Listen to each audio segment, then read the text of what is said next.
Assalamualaikum warahmatullahi wabarakatuh. Selamat menjalankan ibadah puasa bagi yang berpuasa. Ini hari pertama. Mudah-mudahan tetap semangat di hari pertama Ramadan ini. Dan Ramadan yang penuh berkah. Iya, nggak boleh menghujat dan menghina Hasto Kristianto. Terus gimana, Gri? Kalau Hastonya ngomongnya asal aja, bolak-balik mojokin Pak Jokowi, masa mau didiamkan? Nah itu maksud gue. Takutnya ini gue mau bahas Hasto yang terus-menerus memojokkan Pak Jokowi. Nanti saya dikasih komen sama temen-temen, Gri, lu puasa nggak ada beda lu, Gri. Ngomongnya kasar melulu, apalagi sama Hasto. Takutnya seperti itu. Makanya di depan ini semacam minta restu, ya. Oke, Hasto yang terus-menerus menyerang Presiden ke-7 Joko Widodo dan tak henti-hentinya karena mungkin sudah tidak ada cara lagi untuk bisa terhindar dari jeratan hukum dan mungkin berpotensi jeratan kasus-kasus yang lainnya. Oh, diare.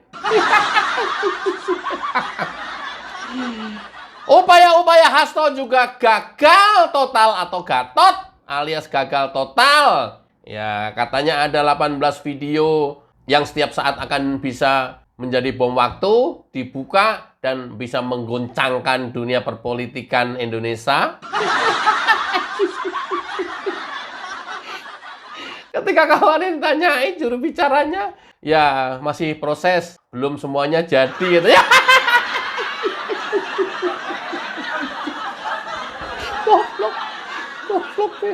Gobloknya nemen. Oh, ternyata lagi rekaman, bikin video. Orang mah mikirnya ya, ada bukti video hidden gitu ya, ada serah terima, misalnya korupsi uang cash misalnya. Atau kemudian ada video bukti lain, Jokowi melakukan kecurangan terhadap negara ini apa gitu ya. Ternyata ngarang bebas. Toh, lu kok sekjen toh? Kok nggak banget kapasitas kalian lo ngomongnya kayak begini tuh? Hah? Lu tuh sekjen. Ditambah lagi kemudian ada dokumen yang diamankan oleh KONI, dititipkan dan diasuransikan, disimpan di Rusia, dan setiap saat itu nanti bisa menjadi bom waktu. Delmu bodong.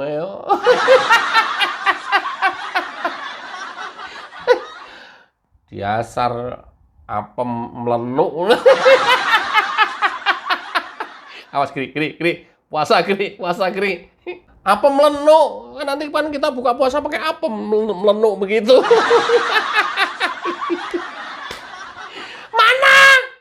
Kata menjadi bom waktu. Ayo, buka. Nah, nggak sabar didesak oleh publik, oleh netizen. Hasto satu persatu katanya membuka video yang dia maksudkan. Ternyata videonya cuma kayak begini. Revisi Undang-Undang KPK termasuk kabar buruk yang disampaikan bahwa itu adalah ulah PDI Perjuangan. Sebagai Sekretaris Jenderal DPD Perjuangan, saya sampaikan kepada Mas Novel, bahwa saya adalah sekjen yang sangat getol menjabarkan perintah Ibu Megawati Soekarno Putri bagaimana PDI Perjuangan memerangi korupsi. Bohong!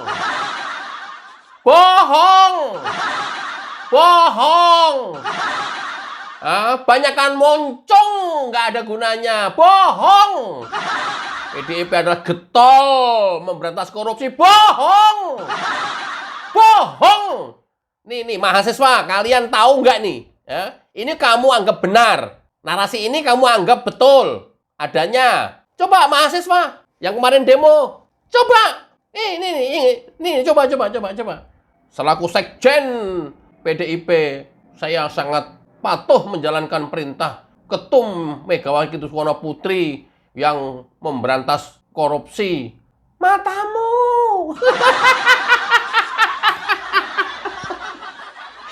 Matamu Petro. Hah?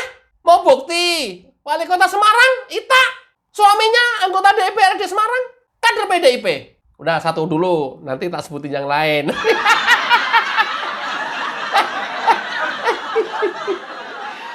Petro matamu. Petro, tahu nggak sih Petro?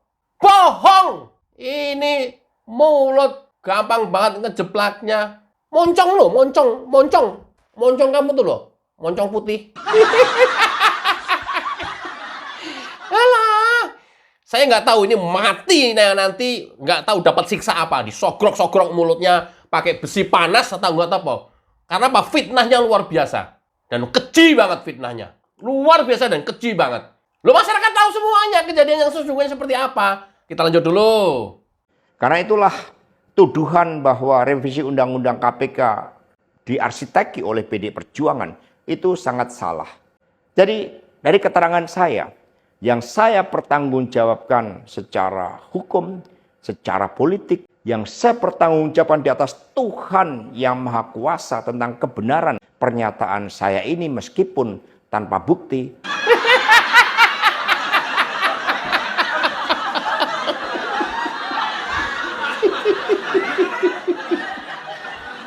Saya pertanggungjawabkan pernyataan saya ini meskipun tanpa bukti.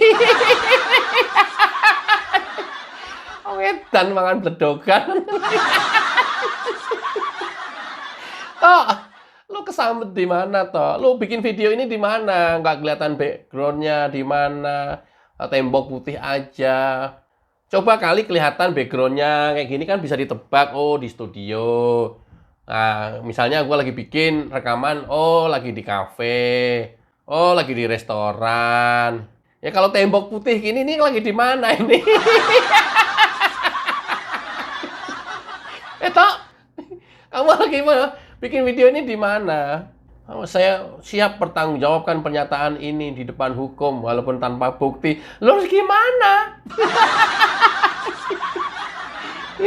Ini videonya panjang, ya. Intinya saja bahwa di video ini dia menuduh Presiden Jokowi yang mempelopori, membuat dan menggolkan revisi Undang-Undang Pelemahan KPK, ya, yang sampai 26 poin undang-undang itu dilemahkan, dirubah. Nah, bahkan nggak segan-segan Presiden Jokowi membiayai untuk fraksi-fraksi untuk dibagi-bagi ke anggota DPR versi Hasto 3 juta US dollar lewat menteri, salah satu menteri. Ini kan gila ini. Makanya saya bilang ini mau diar kalian nanti. Mulut kamu bakal disogrok-sogrok sama malaikat pakai besi panas. Karena mulut kamu yang bisa dijaga, mulut kamu yang suka fitnah. Jangan anggap enteng, mati udah nggak ada tanggung jawabnya. Masih mati, kalian mulut kamu nanti disogrok pakai malaikat pakai besi panas. Oh, diar ya yo. Mulut busuk kamu ini nih yang suka memfitnah, ya, menyebarkan hoax, suka mengarang bebas seperti ini, beneran bakal disogrok sama malaikat nanti pakai besi panas nanti. Kebayang nggak kira-kira? Hah? Enggak, gue tujuannya biar sadar gitu ya. Sebelum mati, sadar duluan. Ini diampuni semua dosa-dosanya. Kalau udah mati, nggak sadar juga, oh beneran itu nanti. Ya, baik niat gue. Apalagi ini bulan puasa kan. Tumben lo kiri. Lo iya, nggak mau tumben. Memang gue baik. Padahal kalau kita mau runut, ya, revisi Undang-Undang KPK ini, ya, kalau Hasto ngomong salah kalau diinisiasi oleh PDIP. Kalau bilang begitu kan berarti memang diinisiasi. Orang nggak nuduh, orang nggak ngomong, dia sendiri yang ngomong. Ini salah kalau diinisiasi oleh PDIP. Kamu ngomong, ya udah berarti kamu. Ya, ini murni inisiatornya adalah anggota DPR RI. Revisi Undang-Undang KPK ini dimasukin ke prolegnas tahun 2015. Kemudian gagal 2016, gagal lagi dibahas, 2017 gagal lagi dibahas, 2018 gagal lagi dibahas. Baru tahun 2019 berhasil disahkan menjadi naskah RUU revisi Undang-Undang KPK. Isinya semua pelemahan KPK. Jadi KPK hari ini setelah ada undang-undang ini, itu nggak ada guna apa-apa. kalian juga, kita juga nggak bisa berharap banyak terhadap KPK. Karena KPK juga nggak bisa bergerak, undang-undangnya udah dirubah. Kalau nekat seperti yang lalu, kita berharap KPK yang seperti lalu, dia yang nanti yang kena. Penyadapan segala macam, udah nggak bisa seperti yang dulu.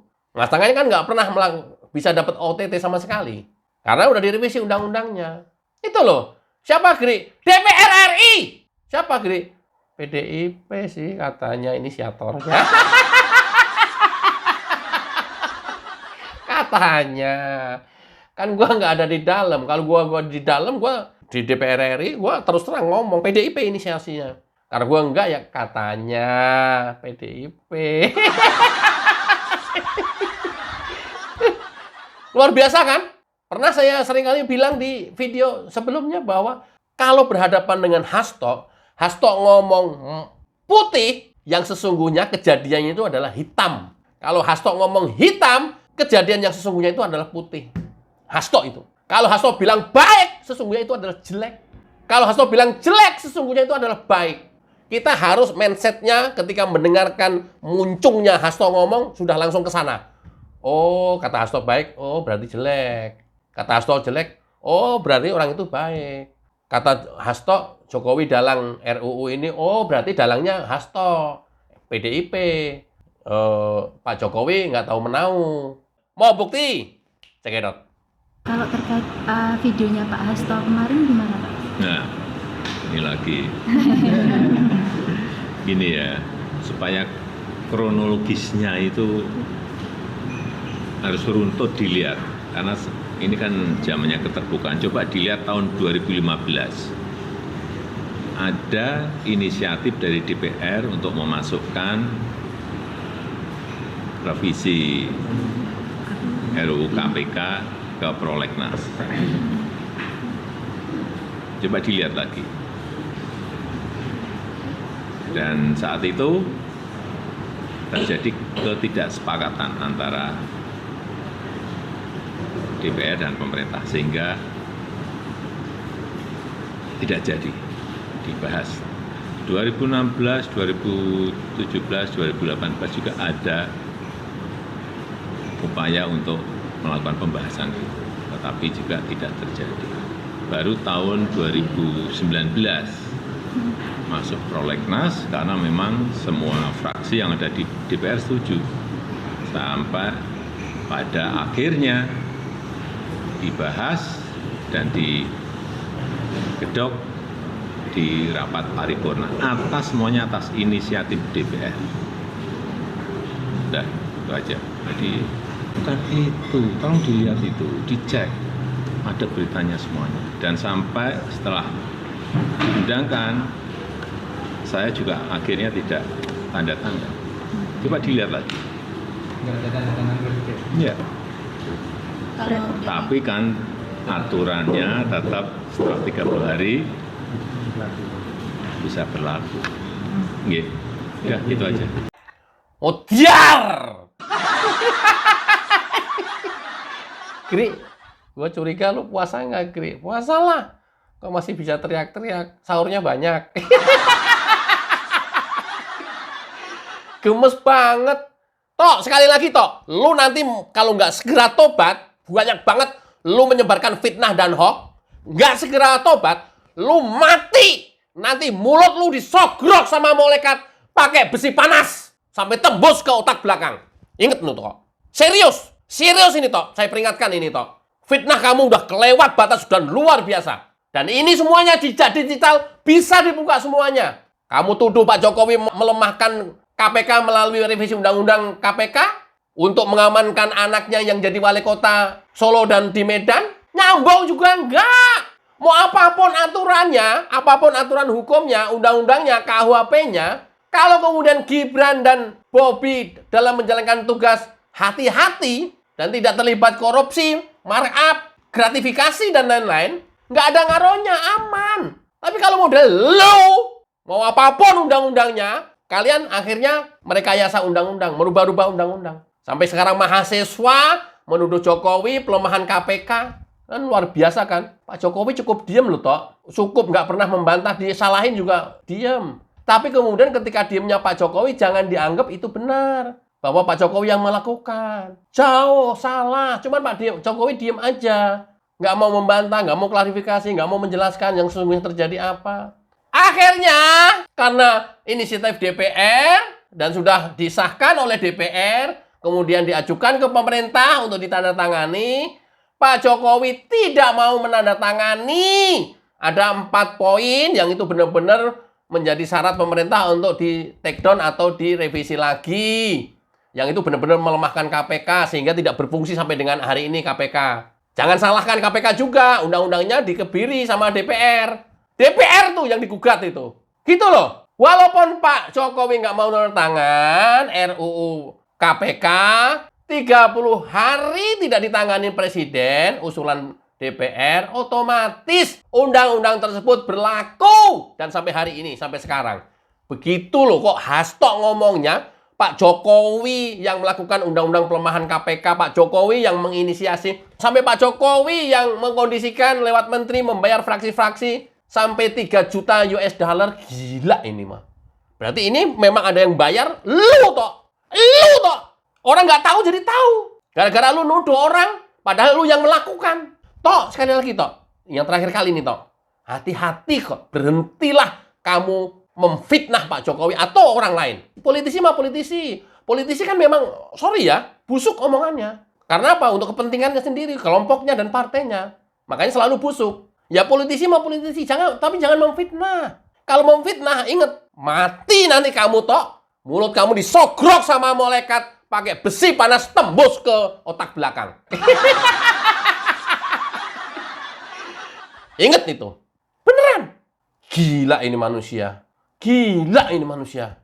Nih, satu persatu kamu akan memanen apa yang kamu tanam. Sedikit-sedikit kamu akan menuai apa yang kamu tabur. Ini baru suap ke komisioner KPU dan penghalangan penyidikan. Mudah-mudahan nanti kamu akan manen lagi dari apa yang kamu tanam. Misalnya, kita nggak pernah tahu di JKA. Misalnya. Atau yang lain. Tapi ingat, ini satu persatu terus. Pada akhirnya nanti kamu akan memanen itu. Saya yakin pasti kamu akan memanen itu. Dan kita tidak pernah tahu apa yang kamu tanam selama ini. Karena kan tampilan kamu kan baik, bagus banget. Itu kan karena polesan moncong kamu itu yang nggak segan-segan membolak-balikan fakta. Jadi masyarakat menganggap benar. Mahasiswa sampai menganggapnya itu benar. Gila ini. Saya juga khawatir kalau sampai nanti peristiwa di Hotel Mandarin kebuka juga.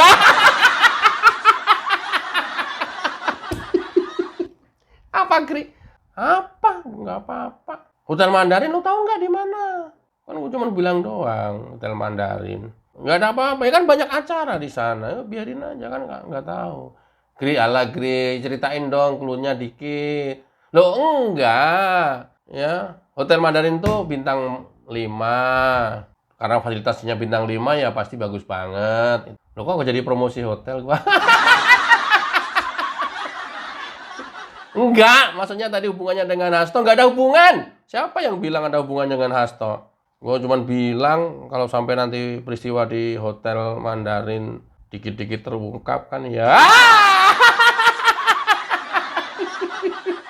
Oke teman-teman, mudah-mudahan bermanfaat. Dan Hasto mulai bertobat untuk selamanya. Wassalamualaikum warahmatullahi wabarakatuh.